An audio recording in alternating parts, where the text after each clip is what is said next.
아직 바닥 아니다.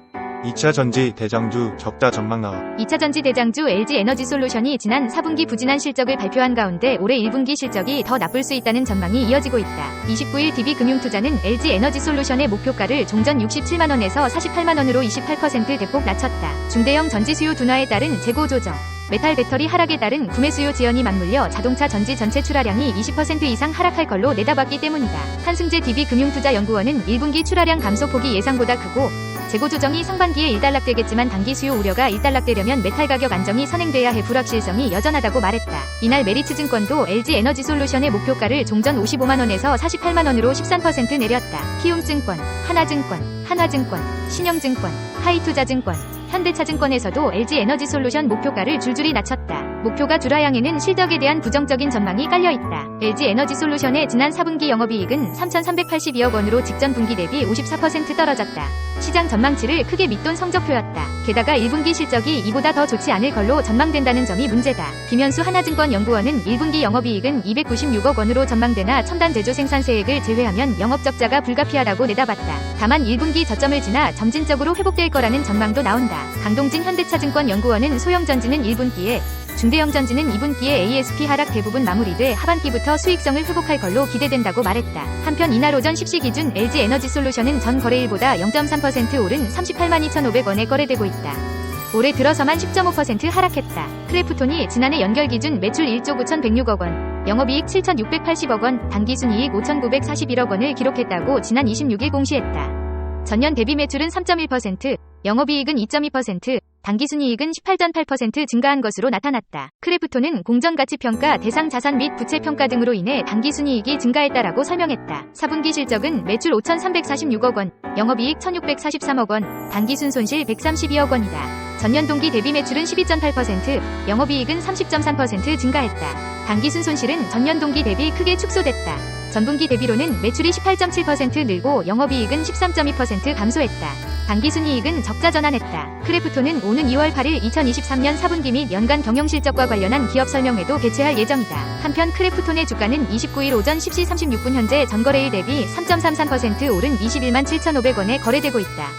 장중 한때 22만 9천원까지 치솟으며 52주 신고가도 경신했다. 최근 글로벌 채권 투자자들 사이에서 라틴 아메리카를 비롯한 신흥국 채권이 글로벌 채권 시장에서 큰 인기를 얻고 있다고 블룸버그 통신이 28일 보도했다.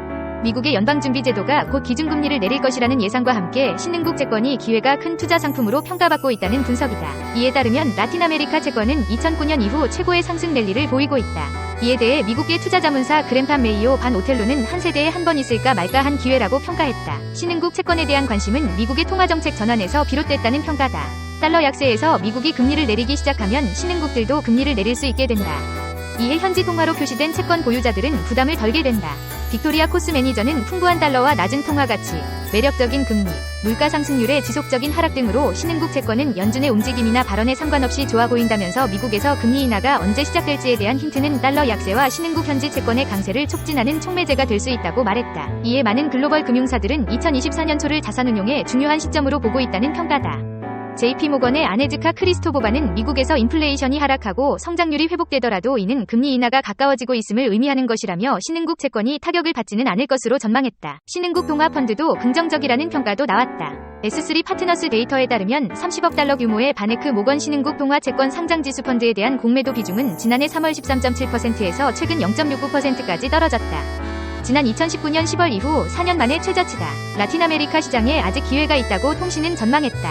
브라질이 올해 첫 통화정책회의에서 기준금리를 0.5%포인트 인하할 것으로 보이며 칠레와 콜롬비아도 금리를 내릴 것으로 예상된다. 미국 하원특별위원회에서 중국 바이오 업체를 규제하는 법안이 발의되자 삼성바이오로직스 주가가 강세다.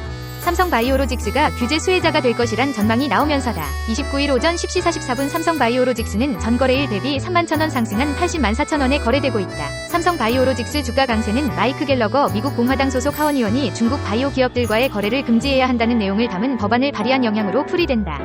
금지 대상 기업으로 우시바이오로직스의 자회사 우시에펙과 BGI 지노믹스가 지목됐다. 초안에는 중국 바이오 기술 기업들이 미국 안보를 위협한다는 내용이 담겼다.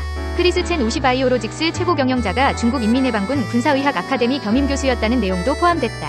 김승민 미래에셋증권 연구원은 현재 우시바이오로직스와 삼성바이오로직스의 주요 사업이 경쟁 관계에 있다고 보기는 어려우나 향후 초기 단계 위탁개발 생산과 사업화 CDMO에서의 경쟁 가능성을 고려하면 삼성바이오로직스의 밸류에이션이 개선되는 구간이라면서 경쟁사 삼성바이오로직스의 반사수혜 가능성이 있다고 말했다. 박재경 하나증권 연구원은 법안 발의 반사이익 기대로 삼성바이오로직스의 주가 센티먼트는 일부 개선될 것으로 기대된다고 평가했다. 다만 법안 최종 통과의 불확실성, 우시바이오로직스와 삼성바이오로직스의 상이한 사업 모델 등의 이유로 법안이 실제 반사이익으로 연결될 수 있을지 다소 불확실하다며 향후 법안의 진행 상황과 실적을 지켜볼 필요가 있다고 덧붙였다. 미래에셋증권에서 거래하는 고수익 투자자들이 29일 오전 가장 많이 순매수한 종목은 에코프로머티리얼즈로 나타났다.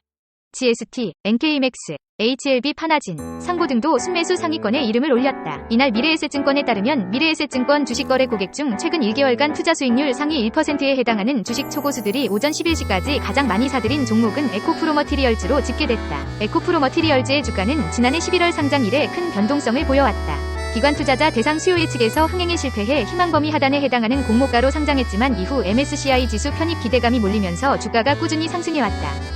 지난 11일에는 장중 24만 4천 원에 거래되면서 사상 최고가를 기록한 바 있다.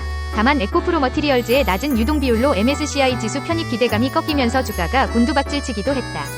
최근에는 에코프로머티리얼즈의 주가가 바닥을 찍었다는 판단에 반발 매수세가 몰리면서 반등의 기미가 보이고 있는 상황이다.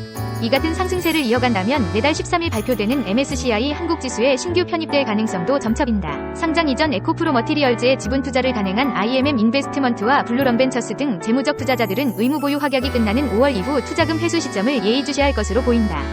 파이 투자자들은 기업 공개 당시 구주를 내놓지 않았고 보유한 지분 전량에 대해 자발적으로 상장일로부터 6개월 계속 보유를 확약한 바 있다. 순매수 2위는 GST다. GST는 반도체와 디스플레이 제조 공정에서 배출되는 유해가스를 정화하는 스크러버와 온도 조절 장비인 칠러를 생산하는 업체다. 주요 고객사는 삼성전자, 마이크론, YMTC, CXMT 등이다. GST가 기존 주력 제품인 스크러버에 이어 전기식 칠러 해외 진출도 속도를 내면서 투자자들의 관심도 높아진 것으로 분석된다. 올해 처음으로 글로벌 파운드리 1위 기업인 대만의 TSMC 장비 사업을 수주할 것으로 보인다. GST는 약 2년 전부터 TSMC에 전기식 칠러 장비를 공급하기 위해 공을 들여왔다. GST는 칠러와 함께 주력 제품인 스크러버도 TSMC 위 데모 테스트 기회를 잡기 위한 시도를 추진 중이다. GST 전체 매출 중 스크러버와 칠러의 비중은 지난해 3분기 기준 각각 61%, 20%에 달한다. 순매수 3위에는 NK맥스가 이름을 올렸다. 2002년 설립된 NK맥스는 면역세포 전문 바이오 기업이다. 최근 미국 법인 손실의 영향으로 관리 종목에 편입될 가능성이 있다는 소문이 돌면서 주가가 급락하면서 회사가 해명에 나서기도 했다. 당시 NK맥스는 미국 법인 NK젠 바이오텍이 관계사로 전환됨에 따라 미국 법인 손실이 한국 법인의 재무제표에 반영되지 않을 것이라며 오히려 NK젠 바이오텍의 나스닥 상장으로 보유 주식의 평가 차익이 발생해 재무구조가 개선될 것으로 예상된다고 설명했다. NK맥스는 지난 11월 일본 후생 노동성으로부터 받은 의약품 제조 및 품질 관리 기준 허가를 기반으로 올해 NK 세포치료제에 대한 매출이 처음 발생할 예정이다.